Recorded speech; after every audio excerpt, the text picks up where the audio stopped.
Good morning, everybody. Welcome to the education event for the Solutions Summit. My name is Finne. I'm the Director for Education at the Washington Policy Center. And we have a great program for you. I'm going to just tell you what we're going to do. I'm going to give you a 5-minute overview, and then we're going to go to Rob McKenna, and who's going to speak for 10 minutes about the solutions for the problems facing the state. And then we're going to go to Paul Guppy. And I will introduce them before they speak so you know a little bit more about them. But first, let me tell you that the Center for Education at the Washington Policy Center focuses on state-level policy solutions for the Washington students and schools. And I write a blog that you can sign up for by writing to me at Finne, which is at lfinne at washingtonpolicy.org.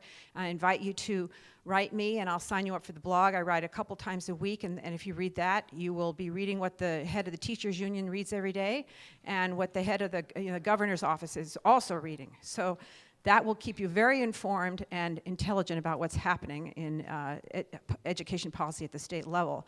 Now, the subject of this conference here is improving public education. Let's remember that. Improving public education is what we're determined to do. And we have several problems ahead of us, as you have heard about, I'm sure.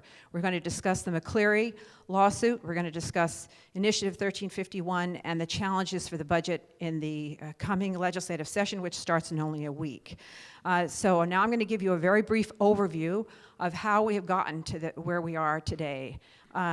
Back in 2007, a lawsuit was filed in King County called the McCleary lawsuit, funded by the State Teachers Union, and also funded by local school districts using money intended to fund the education of children to pay for lawyers. Then, in 2009, the legislature passed a bill called House Bill 2261, which expanded the definition of public education, basic education that the state provides, far beyond what anyone would consider basic.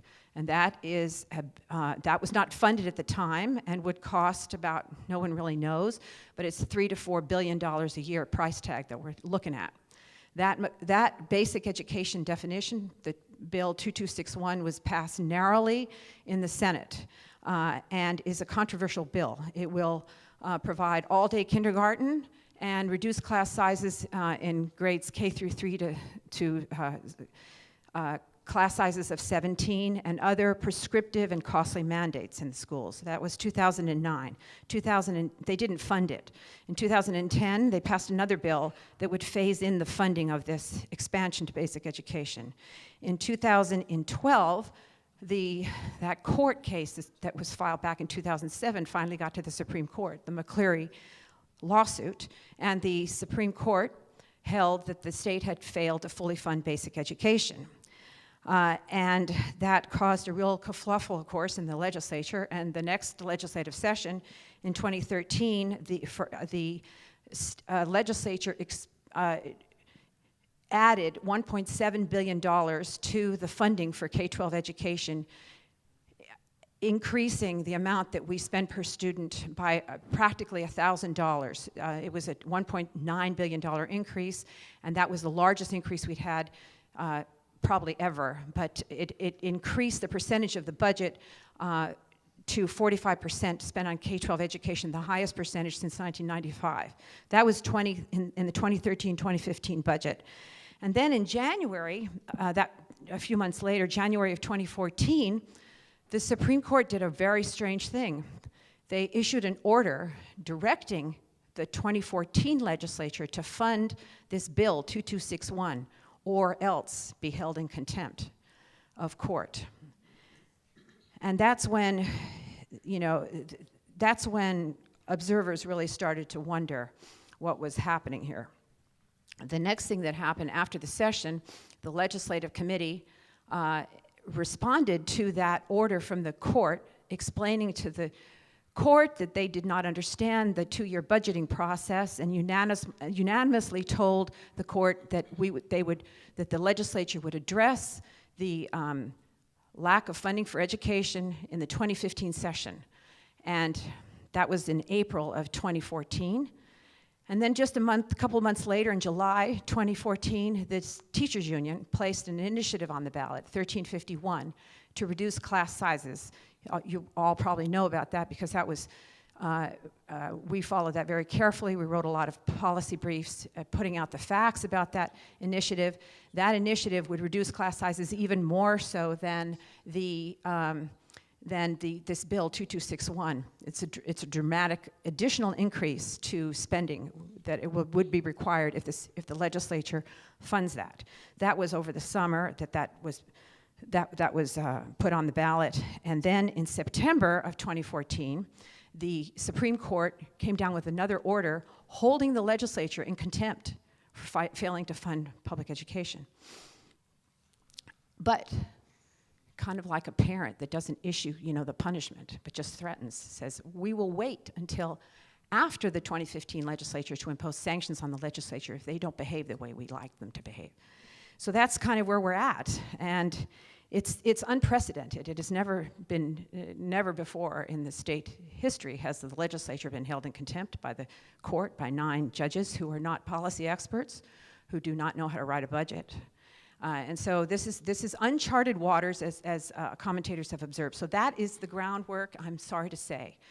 This is about adults fighting over money, and it's not about improving the quality of education for students. So with that sort of sad report, I will turn over this discussion to our experts. And first I will introduce Rob McKenna.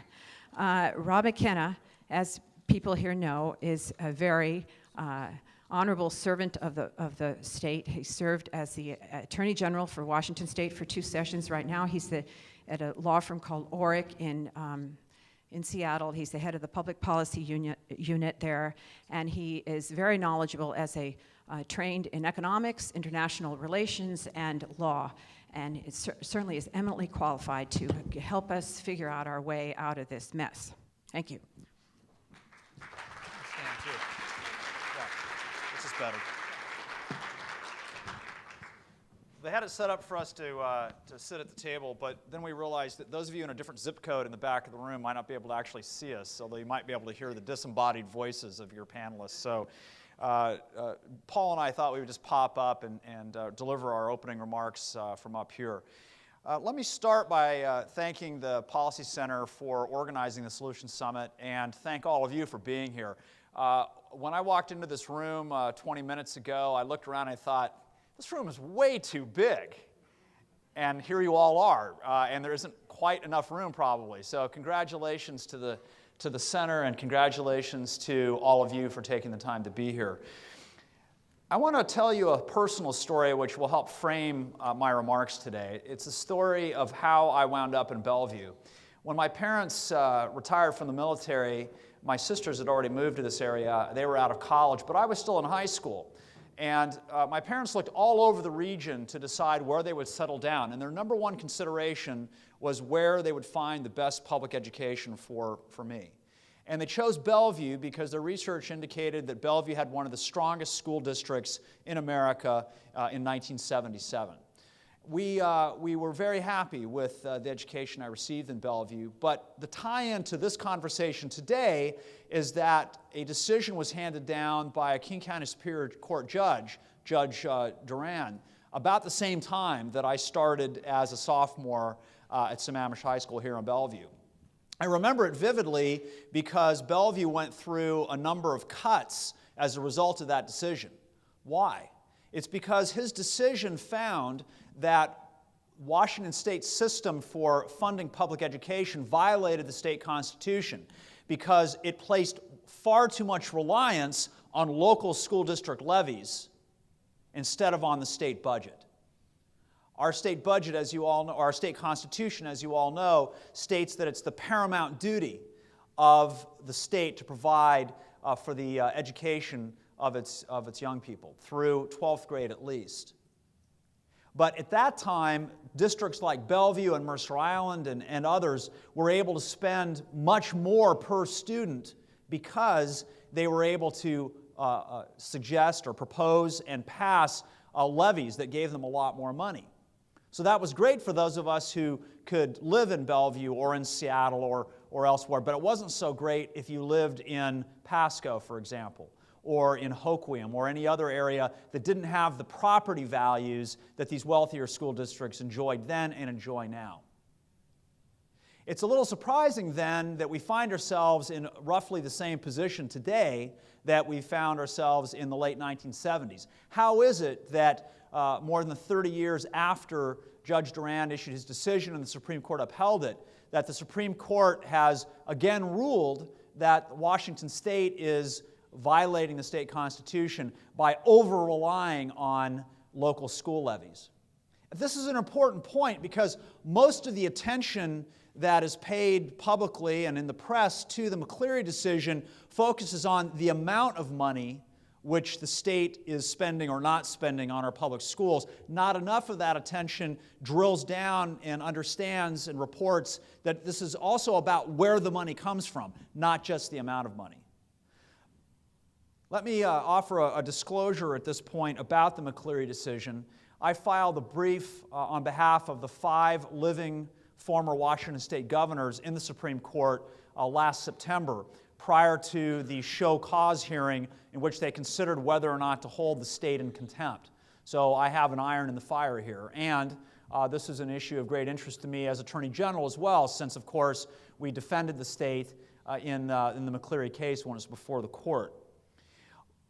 My point here is that there is not, according to the state's definition of basic education, enough money being spent on K-12. There needs to be some increase, but also that we have to pay attention to the inequity which has resulted from a shift in reliance on or greater reliance on the school districts than is permitted by the Constitution. Now, why is this a concern?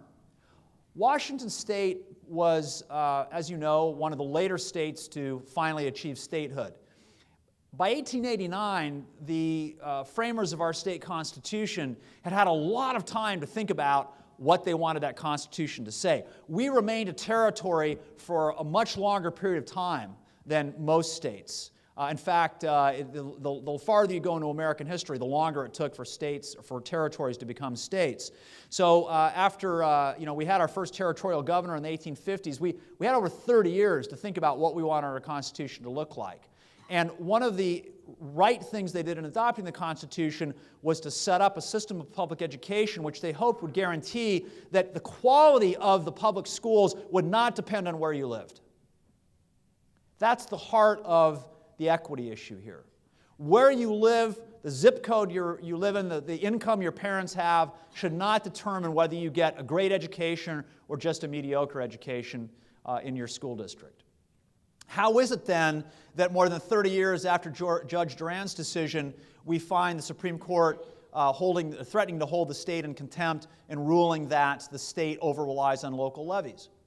I believe the answer lies in budgetary politics in Olympia. Over time, if you look at the share of the state budget which is devoted to K-12 education, you see a steady decline in that share. Even as the state budget has grown especially over the last 30 years, K-12 share and, not incidentally, higher education share has steadily shrunk. How has the state legislature gotten away with that? Well, mainly by shifting responsibility for funding our schools and our colleges to different groups. They've shifted the cost, more and more of the cost of K-12 to the local school districts. They've shifted more and more of the cost of higher education to students and parents by dramatically raising tuition rates.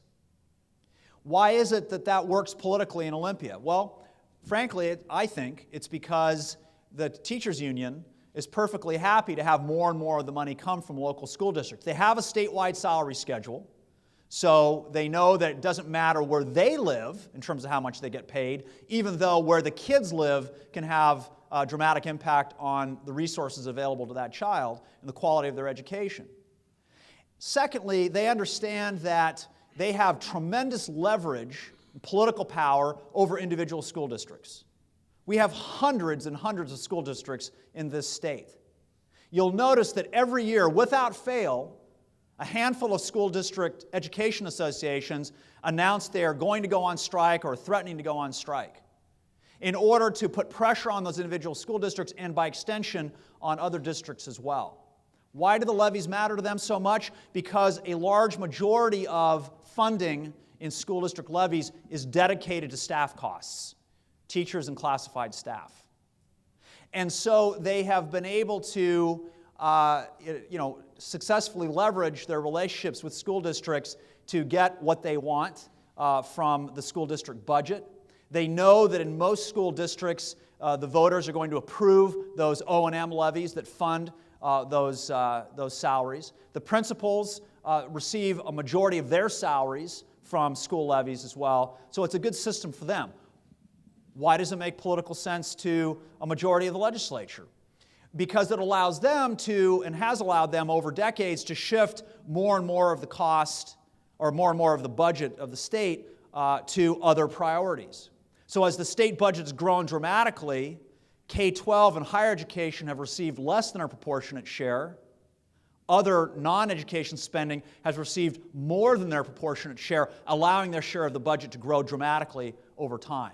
And that works politically for legislators who want to make those other constituencies, like the Health and Human Services constituencies, happy by dramatically raising the spending for those areas.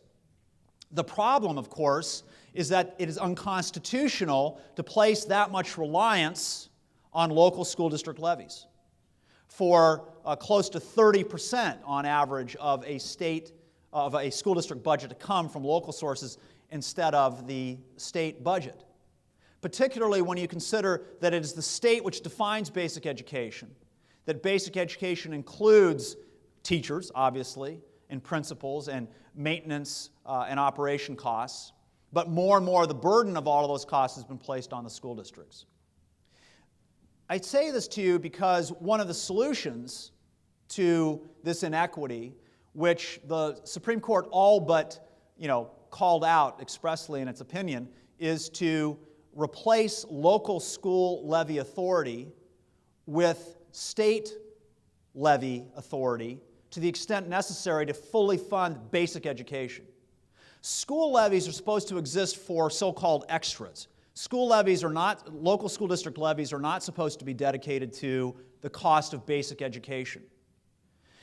The solution, therefore, is to reduce the school levy rates locally and replace those funds, dollar for dollar, with state sources on what would be a revenue-neutral basis statewide. That would have implications from district to district, but it's what's required by our Constitution. Therefore, when the state legislature convenes this month and begins to tackle these issues, it has to address the levy swap issue and the levy inequity issue along with the level of funding. The level of funding is pretty straightforward. As Lev has already pointed out, and as many of you know, there is enough money in the state budget to fully fund basic education. That can be done today if they choose to do so by prioritizing it. Particularly when you look at the significant growth in the state budget, which is projected over the next years. I think the revenue projections are growth of around 9% over the next 2 years. That's a lot of money in a budget of over $30 billion. They can fund basic education. But secondly, they can use the levy swap in order to meet a significant portion of their McCleary obligation. In other words, by replacing local levy dollars with the state levy on a revenue-neutral basis, they can help satisfy their McCleary obligation. The second point I want to make, and I'll make this one briefly because we can talk about it more during Q&A, is about accountability. One of the experiences I had in writing the amicus brief to the Supreme Court in the McCleary case, working with our 5 living former governors, really struck home with me. It was this: all 5 of those governors believe that the solutions to our education challenges in this state do not only involve money. To a person, they all believe that it is important to increase the effectiveness of our public education system as well. You can't just solve education with more dollars. We've tried that. We've dramatically increased funding for our schools since 1970 in real dollars on a per capita basis. We've also doubled, according to a speech I heard recently by Bill Ayers, the former chair of Alaska Airlines, we've doubled the number of staff per capita in districts like Seattle's. But we're not getting better results, needless to say. So accountability is important. Two bills were introduced in the last legislative session which address that. One is the Principal Empowerment Bill, which would allow principals to decide who their teaching staff will be, would end forced placement of inadequate teachers in their buildings. And the second bill would end the practice of last in, first out, where teachers are let go when there are layoffs, regardless of quality, based strictly on seniority. Those are two reforms that are very much needed. And then finally, there's the issue of charter schools. We've worked long and hard in this state to adopt charter schools. See also the Spadies who are here. At least I see Jim is here. I don't know if Fawn is here. But we've worked a long time to get charter schools. We finally have them. The WEA is now trying to knock them out on constitutional grounds. And again, in the interest of disclosure, I filed an amicus brief in King County Superior Court and in the Washington State Supreme Court on behalf of education reform groups, the Washington Roundtable, and our five of our public charter schools that have been authorized to defend that law. Charter schools are critically important in our state, or will be if we get a chance to actually operate them, as they have been in more than 40 other states, in providing an alternative, particularly for disadvantaged students who otherwise feel trapped with choices that are too limiting for them. We need the option of high-quality, high-performing public charter schools in our state. The voters have authorized them, but the opponents of change and of improvement and of accountability are doing everything they can to kill them. So we need to work hard to, as much as we can in the state legislature or in the state Supreme Court, to protect them. I'd be happy to answer questions about charter schools as well. With that, I'll turn it over to Mr. Guppy. And Liv, thanks again for putting this together. Appreciate it. Great. Thank you. That was awesome. Thank you very much, Rob. That was terrific. Now, for the next speaker is Paul Guppy, the Vice President for Research at the Washington Policy Center. He has multiple graduate degrees in political economics. He is our director. He's been our director for 16 years. He's my boss. He's my boss, and I have to say he is a brilliant man and editor. So please, he is going to help he's going to offer Washington Policy Center solutions to the problems we face. Thank you. Thank you. I'm going to try to use the stand here. Thanks for that great introduction. You really raised the bar. Exactly. I think to tell you a little bit about the internal workings of the Washington Policy Center, I'll remind Liv that our 2014 annual reviews for salary and performance are over now, and so you don't have to talk about how brilliant I am until later this year. Liv is right. I oversee the research program. I also do as all of our policy staff will tell you, I'm the rigorous editor that goes over all of our publications, blog posts, and studies. So if you're not happy with one of our studies that you're reading, I hope you'll notice that it is brilliantly edited. So at least you can admire the editing. But for comments on education, I'll, I think, go through just three sections or three main points. First of all, as a think tank and policy organization, we always start with first principles, whether we're talking about transportation policy or small business or healthcare or protecting the environment or, in this case, education, to think about what is the nature of the thing that we're studying, or how is it defined. The next thing I'll talk about is the McCleary decision, which Rob went over, and what impact that will have on the upcoming legislative session. Also, the role of the Supreme Court in setting education policy. And then lastly, I'll talk about short-term and long-term solutions. So short-term will deal with just the next 3 or 4 months when the legislature is meeting about funding education, and then long-term, and again, Rob touched on some of these, long-term structural changes that will improve education for children. And then I think a theme that you'll see through what I'm saying is to represent the views of parents and caregivers of children, because we think that that is one of the least influential forces in public education is the voice of parents. So I'll be making some comments on that too. So to start out with, what is education? What is the nature of the thing? You can define it in different ways, but basically education is, and this is the core nature of it, and I think it's existed since the beginning of time, and that is the transfer of knowledge from one mind to another mind. So, and I don't know, with all of our technology, I don't know of any other way to get this done, to take a young person and bring them up to be educated and knowledgeable and gain experience along the way is there are mentors, teachers, guides, parents who are transferring their life experiences and knowledge from one mind to another, not mine. So that's basically what education is. Teachers do this in an intensive professional way.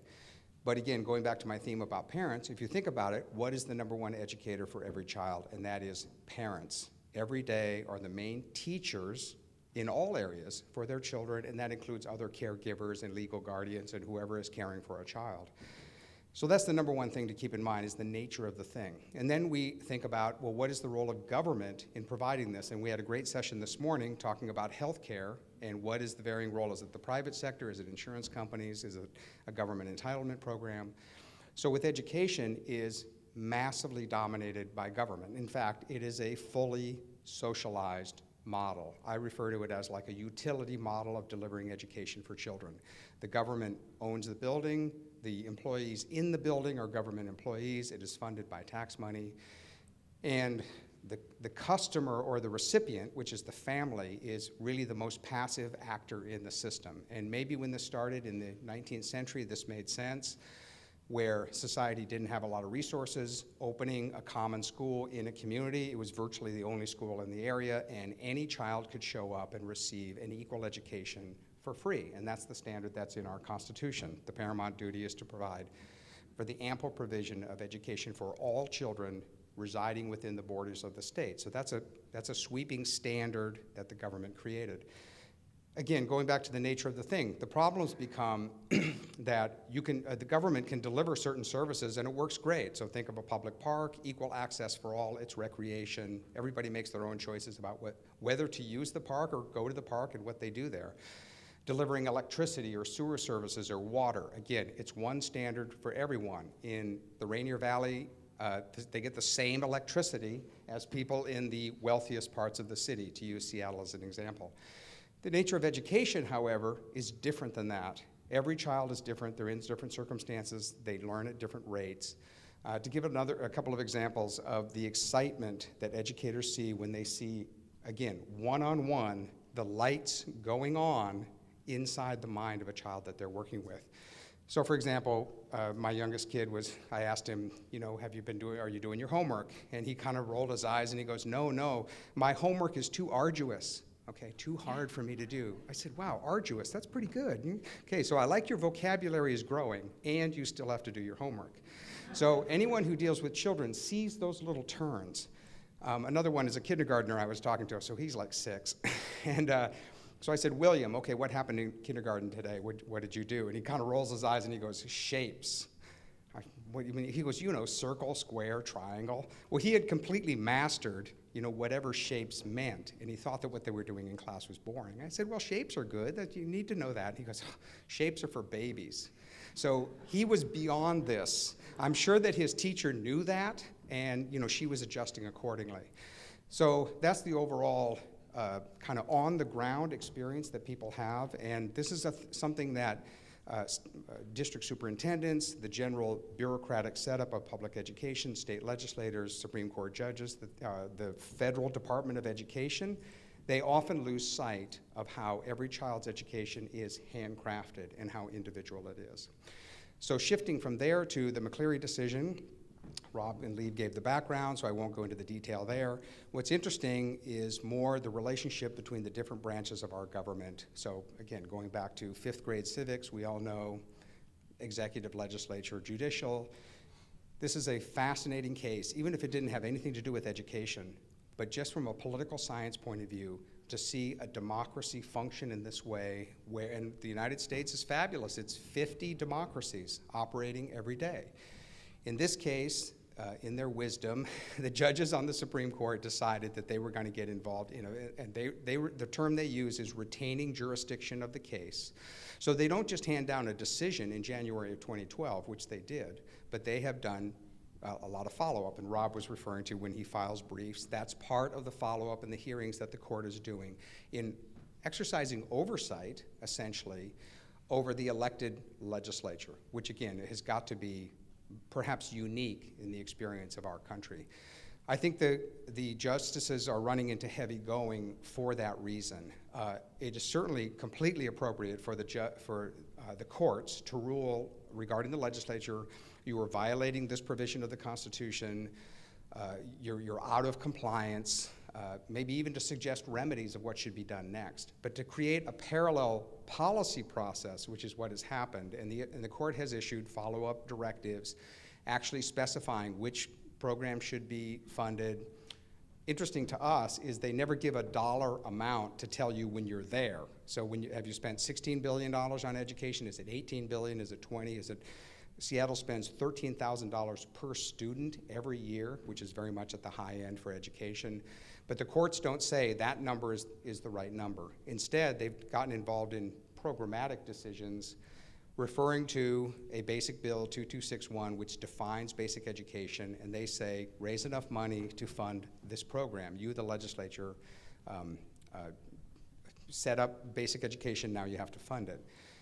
What I think they're reaching, I'm trying to be respectful, I think they're reaching the limits of their competence, because one remarkable thing about representative democracy is that word representative. Thanks, on time. Representative. And while you may have varying opinions of state representatives and congressmen and senators, there is one thing that they are shockingly good at, and that is being barometers. I mean, they're seismographs when it comes to what their constituents think. And we just went through a midterm election where the Republicans did pretty well. And so I think the signal that the lawmakers of both parties are hearing is they don't hear McCleary everywhere. They know that people are concerned about education, and they will definitely focus on that. But the detailed instructions coming from the court are running into this counterforce that elected representatives are hearing from the people across the state. And I think that's why the McCleary process, I guess you'd call it, which again has never been done before, is starting to break down, that the court is not getting the cooperative response back from the legislature that they expected. And to close out that topic, it has to do with enforcement. What is the lever of enforcement? So again, we were surprised at the Washington Policy Center when we were watching this process. What is held in contempt of court? What does it mean to hold an elected lawmaker in contempt? Are the former lawmakers who passed budgets that were inadequate in the past, are they going to be, they're private citizens, so are they in contempt? What about the lawmaker that was just sworn in this January and wasn't around in the past? So we don't know how that's going to work. We noticed that the court fudged, okay? They were held in contempt, but no sanctions or punishment. So that's like getting a speeding ticket that has, to be determined later at the bottom. The cop says, I'm giving you a ticket, and we will get back to you in about a year and let you know how much you're supposed to pay us. We'll decide on the sanction later. So we're not sure what's going to happen with that process. So to close out with recommendations, short-term and long-term, I think short-term, the legislature has the space or the funding to fund education even more than it is now. They could add $1 billion or $1.5 billion to current levels of public funding, which may satisfy the court. They can make that argument. But the reason I say they have that flexibility is because the state will be receiving about $3 billion in additional revenue in the next budget compared to the last budget. So the good news is our state government is getting about a 9% increase in revenue for all purposes.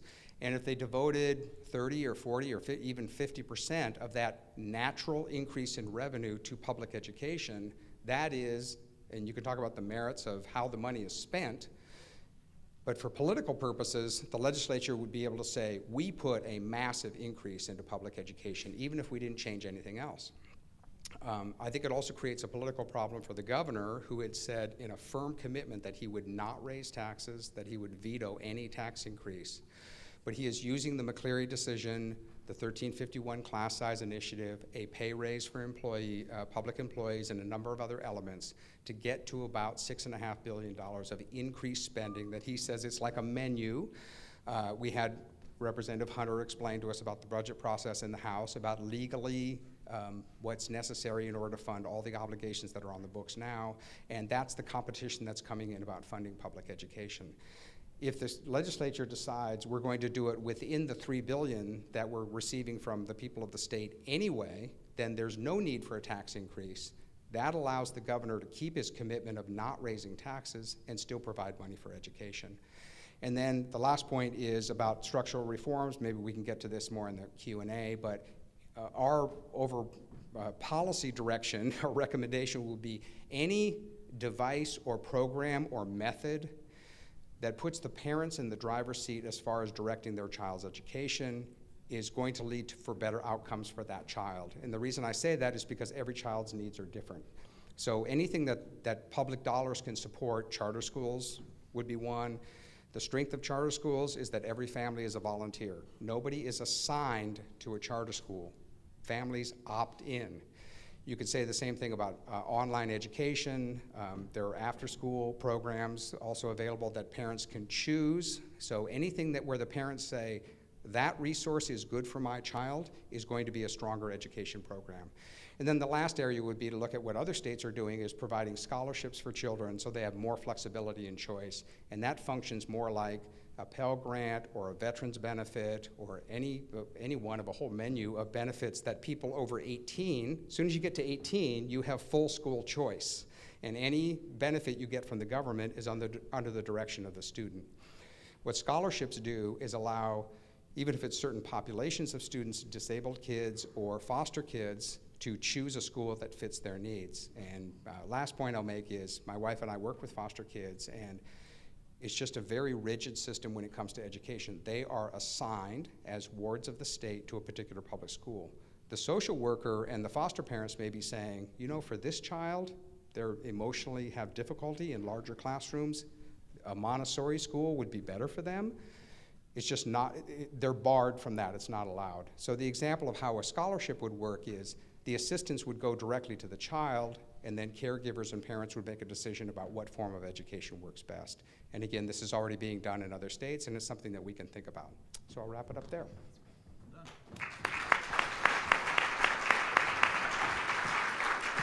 Okay, thank you very much, Paul. Now we're going to have a question and answer session, and I'm going to start out with 2 quick questions and then hand it over to you so that you can all be involved. I have 2 questions for the panelists. One, what should the legislature do about the contempt order that they have that they face? Rob. Yeah, I'll try this one. I don't know. I mean, I think that the Supreme Court is not likely, as some have suggested, to throw legislators in jail. I think that they are more likely to try to exert authority over decisions by the legislature. For example, a budget that's adopted that is inadequate in their view could be invalidated in some form or fashion. So I think that's how they'll actually weigh in. You know, if the point we made in that the governors made in their brief to the Supreme Court in September was that sanctions would be premature because this legislative session we're about to start is the key session for meeting the legislature's own timeline and to meet its own requirements for basic education. So let the legislature get through this session, and then the Supreme Court can reevaluate. So my guess is they would probably try to take some sort of action on the budget as opposed to, you know, issuing some sort of stronger penalty against individual legislators or the legislature as a whole. All right, thank you, Paul. So, is this working? Yes. Okay, great, thank you. So, again, from a civics and political science point of view, it's just fascinating to see the contest between the 2 branches on this issue. On a non-serious note, I might suggest that the House of Representatives passes a resolution of contempt against the court, and then the court has to contempt. And their buildings are just across the plaza from each other, so it'd be great. Their one side is pointing, you're in contempt, no, you're in contempt. And they could just go back and forth. The serious answer is, I think that the legislators of both parties do take the message seriously. So what the McCleary ruling number 1 does, and then followed up by the contempt citation, is get the attention of the legislators. And we've noticed, and we talk to lawmakers all the time, is that their main response is, we hear you, we understand public education needs attention, and we will be focusing on that. And then I think the legislature, as I described in my remarks, likely will put more money into public education, and then again say to the court, we are working to comply. with what the McCleary decision is, and I see that process just continuing. Whether the court responds positively or not, in one sense, where I see this issue eventually breaking in its dynamic is when I start to see signs that the court itself is looking for a way out, an escape hatch, when they think the McCleary process itself is becoming a dead end. And the courts begin to think, you know, it's been 3 years, this is not really going the way we expected, and maybe we just need to wrap this up somehow. Now, that's just a prediction by me, but if you see in the newspapers, you know, comments that lead in that direction, it may indicate they're trying to wrap it up. Short of that, I think the legislature will try to comply. One practical thing they can do was suggested by former Senator, Democrat, Castema, who said, looking at the Basic Bill 2261 and adjusting the definition of basic education would make it easier to fund that program. So they may look at that as well. Yes, that leads to my second and last question, and that is, what do you think about it? In your packet, there's an editorial written by former Senator Jim Castema, who was in the legislature for 16 years. He wrote this over the holidays at the Seattle Times, and he suggested that the solution to this is to redefine this bill that is driving this whole discussion. What do you think about that? Well, the Supreme Court anticipated that response, and they wrote in their McCleary ruling, which was a 9-0 decision, that the legislature could not solve this problem simply by redefining basic education again and removing elements from basic education that are costly. So the court has already signaled they will not find that approach acceptable. The second point that I want to underscore here is that, and it kind of responds to a point that you guys made about the fact that the Supreme Court did not say you have to spend this much in order to satisfy McCleary. The second point is that it's the state legislature itself which has set up the conditions which resulted in the funding portions, the amount of funding conclusions of the court. That is to say, the legislature set about redefining basic education, adding elements to it, and also issued reports indicating they didn't think that the state was adequately funding basic education over the last several years. The legislature made the Supreme Court's decision in McCleary inevitable. It was a 9-0 decision then, also when the court was more ideologically diverse than it is now, because they really had no choice but to agree with the legislature's own findings that the state wasn't doing an adequate job, and then to follow the definition of basic education the state legislature created and expanded. But now the legislature finds itself boxed in because the Supreme Court has said, but you can't solve this simply for fiscal reasons by redefining it back in the other direction to make it less expensive. However, there was a nuance to that statement, that if the legislature, that is the Supreme Court said in McCleary, that if the legislature finds that there's educational reasons for reappropriating money, then that's okay. So really that gets us back to the great question that the mother in Tri-Cities yesterday asked: what is going to be done to improve the schools? Just instead of all this argument over money, what are we going to do to improve the schools? So I think that gets back to the court's understanding that there are policies that need to be put in place before all this money is poured into a system that doesn't work. Anyway, so that's just my That might be an overly optimistic reading of perhaps the court's view on education reform, although it's clearly the responsibility of the state legislature to adopt reforms that are needed. Okay, Absolutely. thank you. That's great. Okay. So actually this, again, going back to my civics lesson, I guess, is that indicates the inherent tension within this process, because since 2009, when 2261 was passed, we've had 3 elections since then. So the strength of a representative democracy is that the legislature is constantly changing and adjusting based on what constituents and voters want. And so I think what the court is running into is the difficulty of trying to hold the legislature to a standard which is kind of frozen in amber from 2009, and basically telling the legislature, you can't change that, and you have to fund accordingly.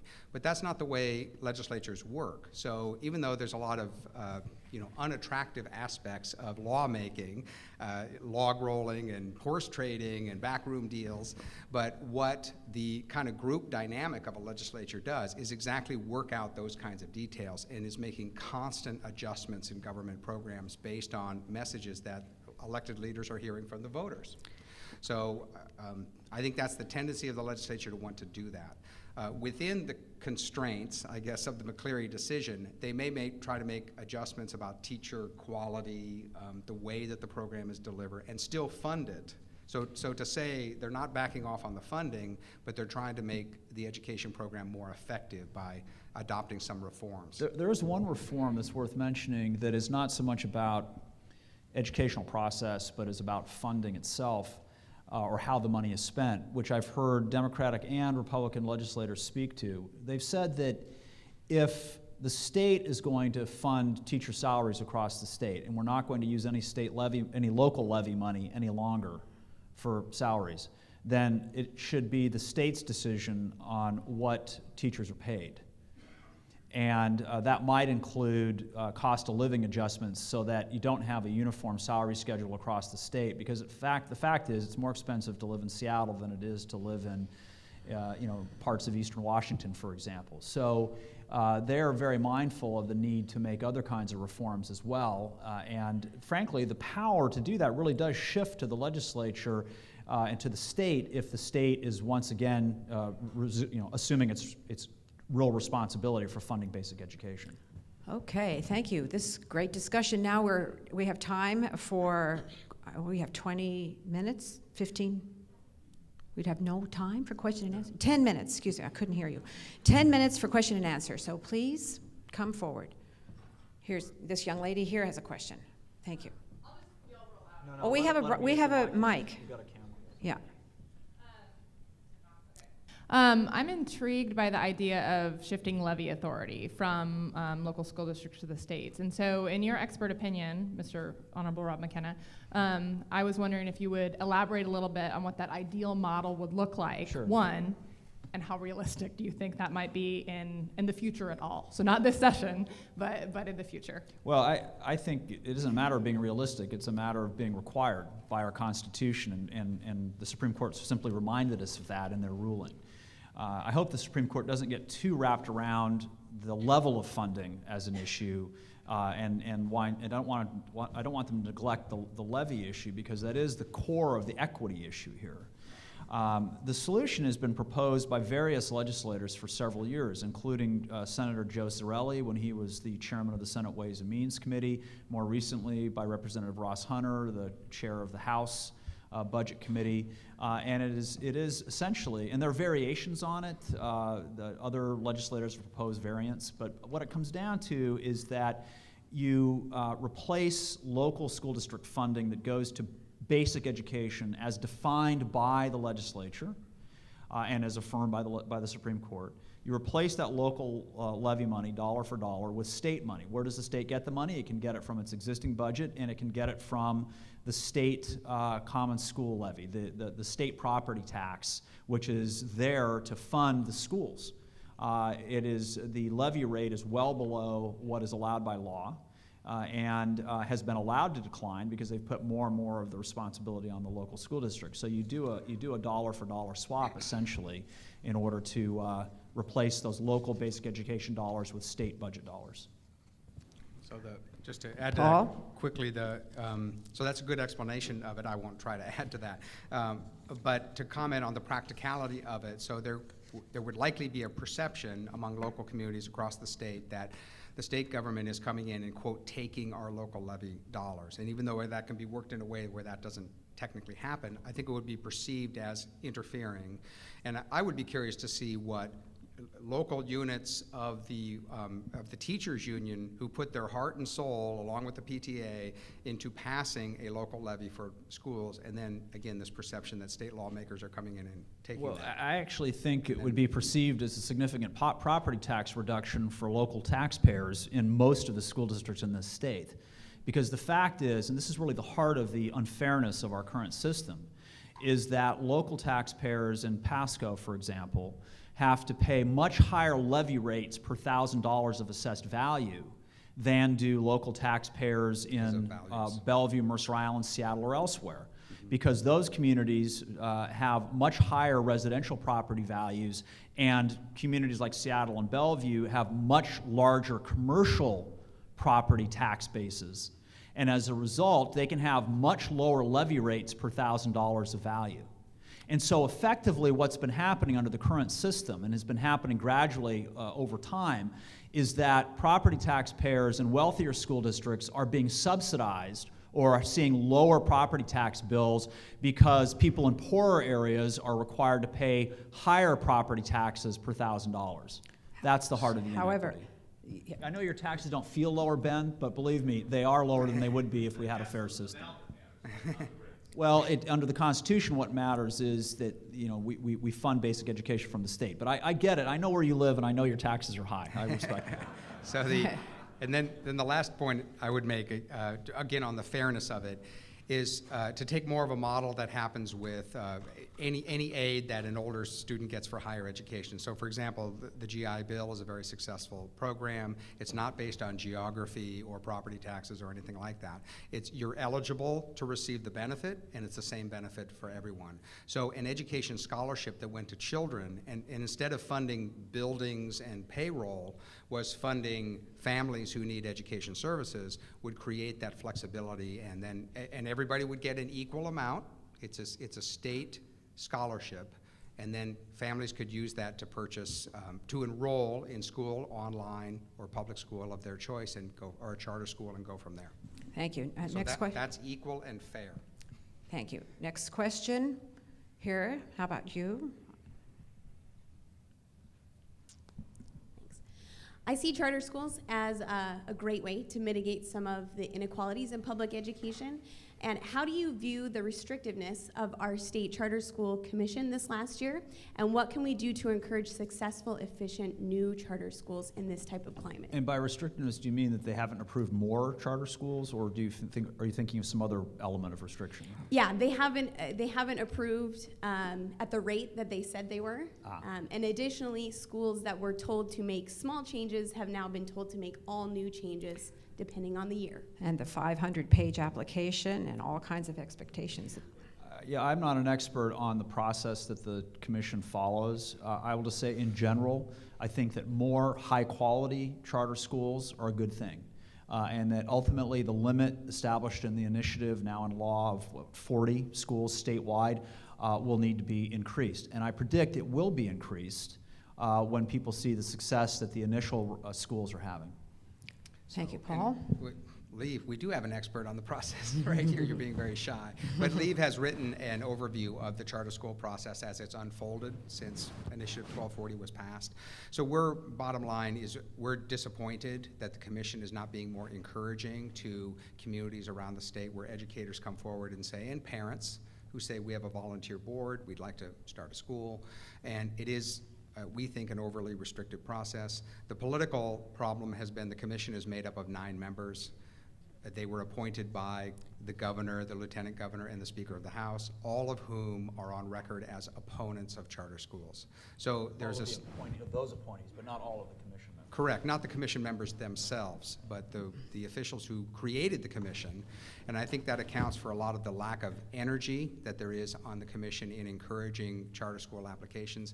And then the other point is, what we think one of the great strengths of charter schools is they're not forever. So if a charter school is not working, those families have an alternative, but we think people should be allowed to at least try if they reach a quality threshold. So. Okay, thank you. We have time for one more question. The gentleman next to the woman who just spoke. So I wanted to talk about one education reform item that often gains bipartisan support, which is investing in high quality early education. There was a study done by the Washington State Public Policy Institute that looked at the ECAP program, which is our state-funded pre-K program, and they found dramatic gains, not only during the ECAP year, but also in 3rd, 4th, and 5th grade reading and math scores. I wonder, Rob, if you have any perspective on, where does early education fit into the discussion about McCleary or ed reform, or it's kind of your perspectives on it. I think that funding early education could be rolled up into a funding solution for K-12 and for higher education. And the solution is to dedicate a significant majority, as much as 2/3 of the majority of growth in the state budget, which we're in state revenues, which we're going to see in the next couple of biennia, to early learning, K-12, and higher ed. The only way to restore to a proper level the share that education receives of the state budget, that's a share which has shrunk because they've received disproportionately small amounts of growth in the state budget, is to give them, for a period of time, a disproportionately large amount of growth in the state budget until you grow the levels up to what's required and needed in this state. And that applies to early learning as well, of course, to K-12 and higher ed.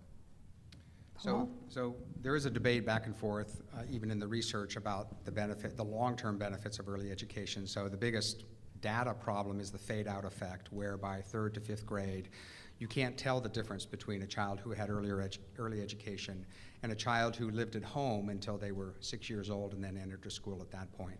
So development occurs, education and even language skills also occurs at home in addition to the early learning environment. But the more practical point is the state is already being dinged for the education program they have now, K through 12, and the early education programs kind of layer on what I would call the same mistake. That is, they fund buildings and institutions and bureaucracies, they don't fund families. So then you just end up kind of doubling down on the system that we have right now, which the courts have already said is not working adequately. So before school districts expand into a new business model, it would be best if they focused on the mission they've taken on now and create equal access to a core education for all students at an acceptable standard, which is what the McCleary decision is about, before taking on new business, basically. Okay, thank you very much. Could you please join me in thanking Rob and Paul for this great session? It's really great. Really great.